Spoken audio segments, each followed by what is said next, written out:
tersebut belum dapat dipublikasikan. Tapi siapa sangka, bahkan tanpa secarik dokumen itu pun, publik harus tahu betapa glamornya kehidupan sang jenderal bintang 2 ini, termasuk dalam urusan kendaraan. Memang secara garis keturunan, Ferdy Sambo berasal dari keluarga yang bisa dibilang cukup mapan. Bagaimana tidak, sang ayah, Peter Sambo, juga merupakan perwira tinggi Polri dengan pangkat terakhir Mayor Jenderal Polisi, atau yang kini disebut Inspektur Jenderal Polisi dengan 2 bintang di pundaknya. Latar belakang keluarga sebagai abdi negara tersebut mengantarkan Ferdy untuk kemudian mengenyam pendidikan kepolisian di Akpol. Tidak begitu sulit. Tahun 1994 silam, pria kelahiran Kabupaten Baru, Sulawesi Selatan, 9 Februari 1973 ini, berhasil menyelesaikan pendidikannya. Sebagai perwira baru, ia diletakkan sebagai Pamah Lemdiklat Polri sesaat setelah kelulusannya. Namun karirnya baru terlihat mentereng setelah promosi Kasat Reskrim Polres Metro Jakarta Barat menjadi Kapolres Purbalingga, Jawa Tengah pada tahun 2012 silam. Jabatan tersebut seakan menjadi batu loncatan yang sempurna bagi Ferdy untuk terus merangkak naik ke jabatan-jabatan bergengsi lainnya. Benar saja, di tahun 2015, ia didapuk sebagai Wadireskrimum Polda Metro Jaya.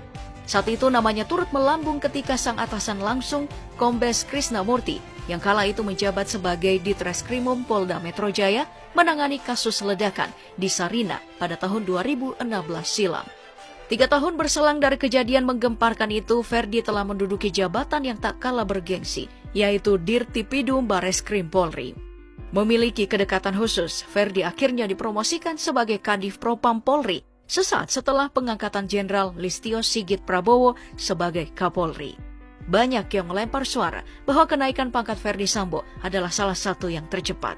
Bahkan, ia adalah perwira termuda yang memiliki 2 bintang di pundaknya saat ini di usia 48 tahun. Hanya butuh kurang lebih 7 tahun bagi Ferdy untuk melesat dari AKBP saat menjabat Kapolres Brebes hingga melompat 4 tingkat menjadi Inspektur Jenderal di jabatan Kadif Propam. Tentu kenaikan pangkat yang signifikan tersebut tak lepas dari rentetan kasus-kasus besar yang sempat ia tangani. Selain ledakan di Sarina tahun 2016 lalu, Ferdy juga menjadi garda terdepan saat kasus kopi sianida Jessica Wongso bergulir. Setelahnya, buronan kasus korupsi Joko Chandra juga berhasil ia pulangkan dari pelariannya. Terakhir, Ferdy juga diketahui banyak memberi keterangan soal kasus kebakaran di Gedung Kejagung tak lama setelah Joko Chandra kembali ke tanah air. Sayangnya, di puncak gemilangnya karirnya, kakinya justru terpeleset ke arus kasus keji yang kemungkinan akan menghancurkan seluruh karirnya yang ia rajut sejak puluhan tahun lalu. Belum selesai kegelisahan tentang misteri yang tersibak di antara para ajudannya, pertanyaan-pertanyaan lain soal sosoknya juga terus dipertanyakan. Termasuk soal harta kekayaan yang seolah ditutup-tutupi selama drama ini bergulir. Seperti diketahui bersama, kisaran gaji polisi berpangkat Inspektur Jenderal hanya berada di rentang 3,3 hingga 5,5 juta rupiah. Tapi, nominal tersebut hanya besaran gaji pokok, belum termasuk tunjangan kinerja yang bisa mencapai 29 juta rupiah. Terdengar tak terlalu fantastis, namun bisa dilihat dari rekaman CCTV yang dihimpun dari berbagai lokasi sekaligus menjadi barang bukti kasus viral ini. Diketahui, Ferdy memiliki beberapa unit mobil baik yang sedang terparkir rapi di rumahnya maupun yang tengah ia dan sang istri tunggangi. Pertama, ada sebuah MPV super mewah dari Jepang, Lexus LM, yang ditengarai ditumpangi oleh sang istri, Putri Chandrawati, saat bertolak dari Magelang, Jawa Tengah, menuju kediamannya di Duren 3, Jakarta Selatan. Saat ini Lexus LM berbanderol antara 2,9 hingga 3,5 miliar rupiah.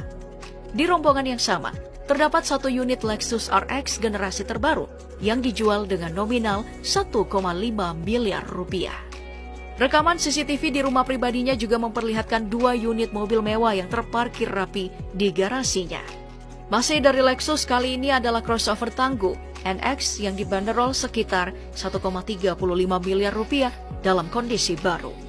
Harga tersebut 1 miliar lebih murah dibanding mobil di sebelahnya, yaitu sebuah Toyota Land Cruiser berwarna hitam. Untuk memboyong mobil legendaris ini, siapapun yang berniat meminangnya minimal harus merogoh kocek 2,2 hingga 2,3 miliar rupiah untuk mobil ini.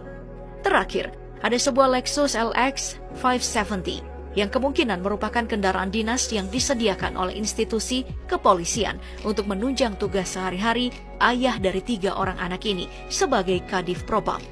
Sebagai informasi, mobil ini dihargai sekitar 3,5 miliar rupiah di pasar mobil baru.